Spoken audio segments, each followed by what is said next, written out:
The announcement of Copilot Pro was a little bit of a curveball.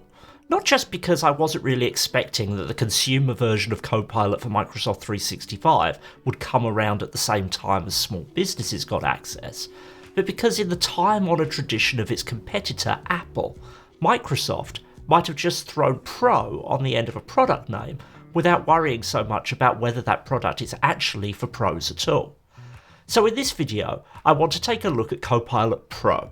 Who is it for? Who can buy it? And in a head-to-head between it and Copilot for Microsoft 365, which features should you really care about when making a purchase decision? But first, a quick introduction.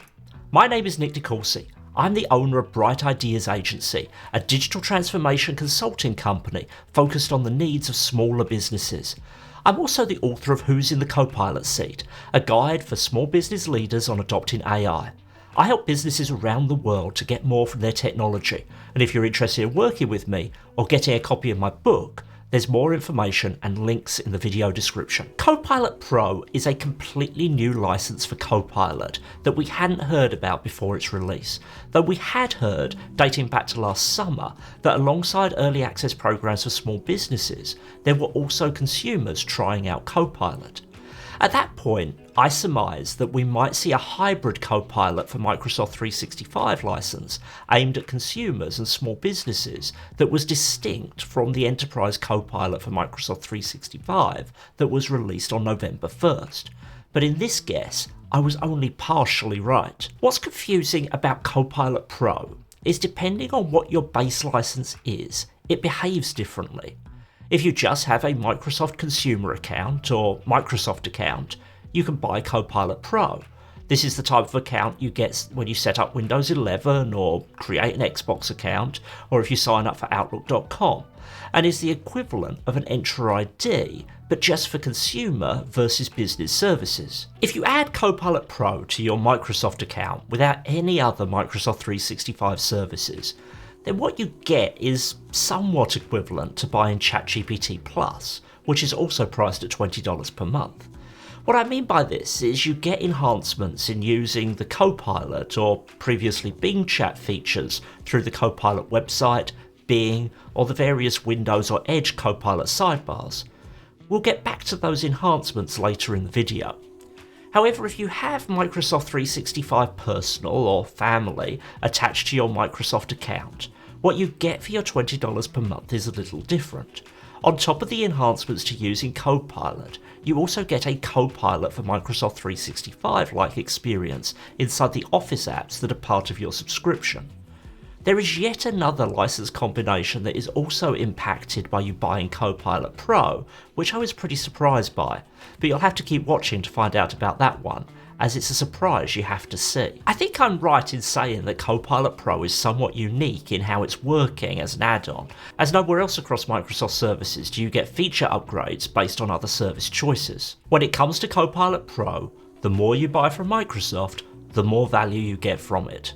So the logical question for anyone to ask is, if this costs $20 per month and Copilot for Microsoft 365 costs $30 per month, but you can get very similar features, what's actually the difference? Before we move on to looking at Copilot Pro in more depth, if you're finding this video useful, it would be great if you'd give it a thumbs up to help it get in front of more interested people. And if you want to see more like this, make sure you get subscribed. Thanks. In Microsoft's blog post coinciding with the release of Copilot Pro, it breaks Copilot down into 3 tiers and bifurcates it between access for individuals and access for organisations. This is yet another way of looking at the Copilot lineup that has evolved over time. And frankly, I think this graphic does more harm than good in explaining what's going on here, as this bifurcation of individual versus organisational access makes a lot of sense through one specific lens. But outside of that lens, it starts to break down pretty quick. As you'll see when I get onto some side-by-side demos in a few minutes, there's a fair amount of complexity in what you'll actually get given different licensing circumstances. There are some really big differences between Microsoft 365 for business or enterprise versus Microsoft 365 for individuals and families. These include licensing differences, security differences, and significant variations in how services are offered. Equally, there are baseline differences between accounts created using a Microsoft account versus those connected to an Entra ID. From a licensing perspective alone, Microsoft 365 for individuals or families is for non-commercial use. This means that while you get access to some of the same Office apps and equivalent amounts of OneDrive storage as you would with a business license, these licenses are designed to be used for your schoolwork, or your hobbies, or your day-to-day life admin, rather than for running business services. However, the reality is that I know a bunch of people who seem to rely on Microsoft 365 personal or family for their solo businesses or side hustles. The big technology differences that differentiate Microsoft 365 Business or Enterprise from individual or family are largely irrelevant to solo business ventures. Most people with a weekend jewellery making business don't have much need for setting up a SharePoint intranet, which means these licensing contraventions may well be inadvertent in many cases. So you do get OneDrive, but you don't get SharePoint, and you don't get an Entra ID, or what was known as Azure Active Directory, but you do get a portal to manage your Microsoft account, and most importantly, your use of the services is governed by a different agreement with Microsoft. This is invariably the part most people think is really boring, but in the age of AI, with the potential for other users to be seeing results from AI tools that are trained using the data companies like OpenAI or Microsoft have been given access to, understanding what you have agreed to when using any platform is increasingly vital. And not just from the perspective of keeping secrets from leaking out. I doubt there are too many people who would be too interested in the secrets of my business, for example, but in being able to be honest with your customers, employees and vendors in what you do with and how you protect data about them. When it comes to your personal data, Microsoft's personal accounts have extremely strong commitments around your ownership of data and how Microsoft may use that data. But the only place where Microsoft has explicitly guaranteed that it won't use your data for AI training or related service improvement is under its business and enterprise Microsoft 365 services. How important this is to you is a personal decision, but when it comes to my business data and anything related to my customers, I have chosen to exclusively use AI tools under commitments that are as strong as those Microsoft has given for those business customers. So let's jump into looking at these products. For the purpose of this demonstration, I have set up accounts using the basic Copilot with a Microsoft account and nothing else, a second account with a subscription both to Microsoft 365 Family and Copilot Pro, and a third account with Microsoft 365 Business Premium and Copilot for Microsoft 365. As always, I have set up these demos so you're not seeing anyone's private data, and what you're seeing is a simulation for demonstration purposes. Before we jump into those demos, there are lots of aspects of digital transformation or AI implementation that can be tricky.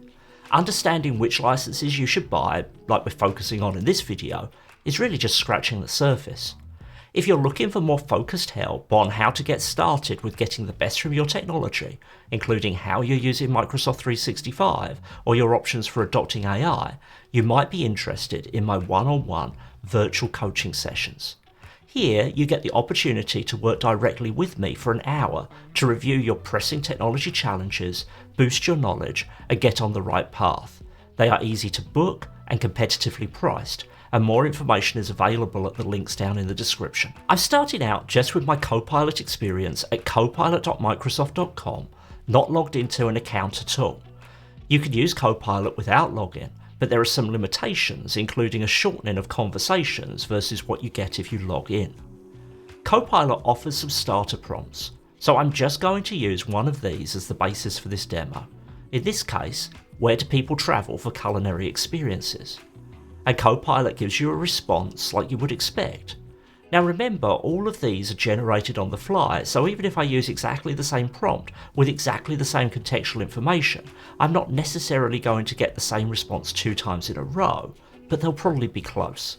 Another thing Copilot can do is generate images, so let's follow up with create an image representing travelling to these locations. And because I'm not logged in, it can't do it. This is a limitation along with the shortened conversation limit. So I'm going to go ahead and log in here with a Microsoft account. This is a free account with no upgrades. I don't have a Microsoft 365 subscription or a Copilot Pro subscription attached to this account. And one of the first things you'll see when you sign in is a big ad for Copilot Pro. Remember, you don't have to have Microsoft 365 to buy Copilot Pro, but it will give you extra capabilities if you have Microsoft 365 Personal or Family. So I'm going to go ahead and run the same request here with my Copilot logged in. And what we find is we get back largely the same response. But now if I follow up my image creation request, you can see that it goes ahead and starts to create the image. And this is a capability that I only get because I'm logged in. But it's still part of the free Copilot experience. It takes about 30 seconds to generate an image, and what I get is this familiar picture of 4 square or 1:1 aspect ratio images created by DALL-E 3 and Microsoft Designer. So now let's switch up this view a little. On the left I still have my free logged in Copilot, and on the right I have another account where I have a Microsoft account upgraded with both a Microsoft 365 Family and Copilot Pro license. And the only thing really giving this away is the subtle change in the Copilot logo. Everything else is the same: chat history, access to plugins, etc. Now what I'm going to do is take exactly the same prompt as I use with Copilot and use it in Copilot Pro. So where do people travel for culinary experiences? What Copilot Pro creates is very similar, but it's lightning fast. With both of the other demos, I cut down the time a bit as it just took so long to respond. But with this, you're seeing that timing live. It's faster than Copilot. In my opinion, it's faster than ChatGPT. Faster than perhaps any service I've used, except maybe Bard, which generally is really quick, but also not very good in my experience. If you're interested in the various speeds of these tools, check out the link below for my earlier video where I did some on-screen drag racing of Bing Chat, ChatGPT and Bard. So next, let's see about the image. Using the same prompt as before, create an image representing, or representating with my inadvertent misspelling I just noticed, travelling to those destinations. And the image creation isn't noticeably faster, but what we get back isn't those limited square images, but 4 landscape orientation images, which are similar to what you can now get from ChatGPT, and are a lot more useful for many purposes that aren't a straight up copy and paste to social media. This change is one of the Copilot Pro features. Now we're going to jump across to another account. This time on the left I have a Microsoft Work or School account licensed with Microsoft 365 Business Premium and Copilot for Microsoft 365. You can see here you have some extra options along with some removed options. First, you have the commercial data protection turned on with that green label at the top telling you so. And you have the option to switch between Web View or Copilot and Work View, which is now branded as Copilot for Microsoft 365, but was previously Microsoft 365 Chat. This is a chat experience that allows you to get references to your Microsoft 365 data, whereas Copilot, whether base, Pro, or connected to Copilot for Microsoft 365, is never able to access that data. Whenever you see Copilot have commercial data protection enabled, you no longer see your chat history or plugins. This is because Microsoft doesn't retain data that would allow it to present a chat history, and Copilot plugins, at least the type that you see in the free Copilot, are not available under these protected chats. I won't bother demoing the same prompt again, it works basically the same as before, but what I do want to jump over to is one final and unexpected option. Here we have Copilot Pro layered on a work or school account equipped with Microsoft 365 Business Premium and Copilot for Microsoft 365. Did your head just spin? Mine did a little too, as what we have is a commercial data protection version of Copilot Pro. So you remember the graphic at the beginning that showed the different features of these plans, and one item shown for Copilot Pro was commercial data protection. Well, here is that option. If you have a Microsoft account with a Copilot Pro license and you link it to a work or school account or Enter ID, and you log into Copilot using that Enter ID, you end up with the Copilot for Business with that commercial data protection turned on, with Copilot Pro's capabilities layered over the top of it. What are the Copilot Pro capabilities that enhance the baseline business Copilot or Copilot for Microsoft 365? Well, changing image creation from square to landscape is one, and you get that switch for GPT-4 Turbo. Whether one is actually quicker than the other or not would require some more testing, but certainly as it stands, Copilot Pro, layered on top of every other business Copilot option, adds some extra features. So that's Copilot Pro, and while I haven't fully tested this, I expect that what we've learned here will replicate itself across the other Copilot experiences, such as the Edge sidebar and Windows, but the real difference maker for Copilot for Microsoft 365 is its inclusion in Office apps, and that's something we get with Copilot Pro if you have a family or personal Microsoft 365 license. So what does that look like, and what's the difference?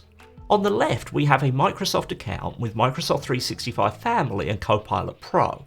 On the right, we have a Microsoft 365 Business Premium license with the Copilot for Microsoft 365 add-on. In Word, you can see these experiences look very similar. We get a draft with Copilot box you may have seen from other demos, but there is a big difference. With Copilot for Microsoft 365, we get a reference your content option that we don't get with Copilot Pro. So on the Copilot for Microsoft 365 version of this, I can add a prompt like create an overview of the presentation, and then I type a slash and start typing the name of the presentation that's stored either in OneDrive or SharePoint. I'm going to select this fabulously fun spaceship presentation I used for another demo, and it'll include that in the request and reference it in the text generation. But if I jump over to Copilot Pro and try the same thing, I'll type create an overview of and then a slash, and absolutely nothing happens. It doesn't have the ability to access an external file. Now, I could add external data by pasting it here much as I would with Copilot on the web or ChatGPT, but it doesn't have access to my OneDrive. So I'm going to use the prompt create an overview of how to create a LinkedIn post, and it'll generate something from its training.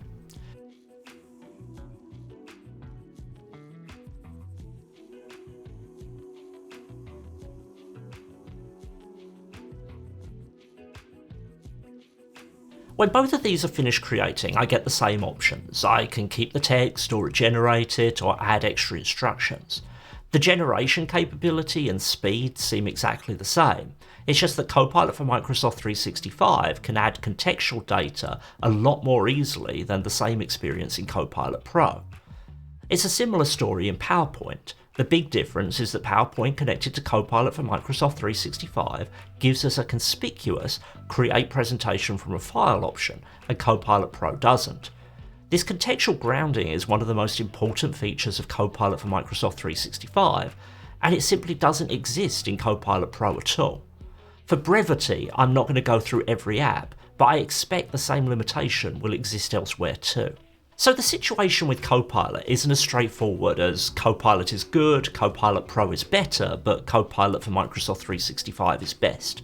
There are more subtle differences than that, based on what you're trying to do and what type of data you're doing it with. If you're an individual and you enjoy using Copilot, then Copilot Pro will enhance its features. Specifically, you get quicker responses as we've seen, and you get faster processing of images and better results. And you will get coming features like access to create your own GPTs, but paying the extra does not get you the commercial data protection guarantee that business accounts enjoy. And so for the same money, you could argue that you really get a little more by subscribing to ChatGPT Plus, both in terms of capabilities and in terms of data protection. With ChatGPT, if you pay your $20, then you can opt out of model training on your data.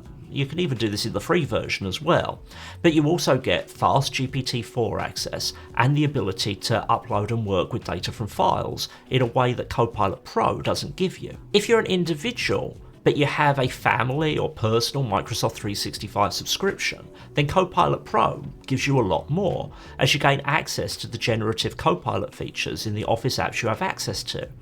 But this isn't a full-blown Copilot for Microsoft 365 experience, as you cannot generate content based on your files, even if they're files in your personal OneDrive.